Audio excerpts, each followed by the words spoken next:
Understanding the perspective of those who support ZANU-PF, believing it remains the means of Zimbabweans to overcome poverty, unemployment, and the other social pathologies facing the nation can be difficult. Sanapinda mashoko anobuda nyuko panapa tiona kuti aiwa mutevedzeri wemutungamiri wenyika aiwa Kembo Mohadi vanoreceiva magunshots pamusoro aiwa pechitiko chakaitika kuLesotho.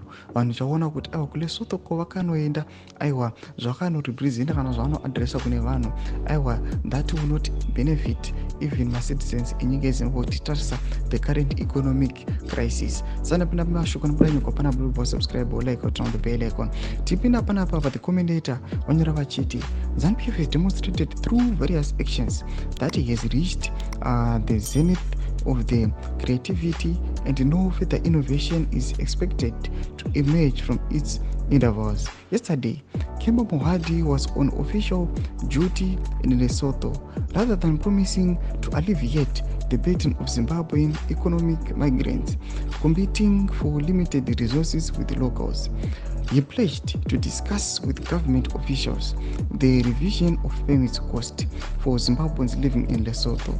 The ZANU-PF government is engaged in similar discussions with the South Africa, Botswana, and Namibia, which suggested that they have considered the challenge of making Zimbabwe appealing to its diaspora.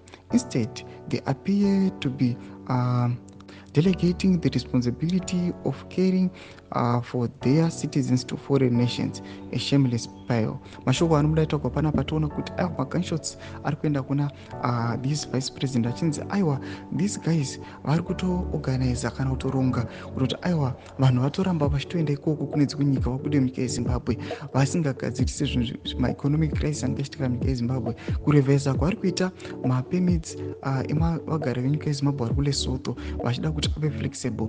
It is a way yavari kuona kuti aiwa instead yekuti vagadzirise the crisis yemunyika yeZimbabwe they are revising maways ekune dzimwe nyika kuti vanhu vari koko vagare mune zvakasununguka. Zvatiri kuona kuti vanhu vari muno munyika vanoramba vachingosafa. Tuze mafunguro enyu mati kudii pamusoro pechitiko ichi. Pinda comment section medu mafunguro enyu musana subscribe.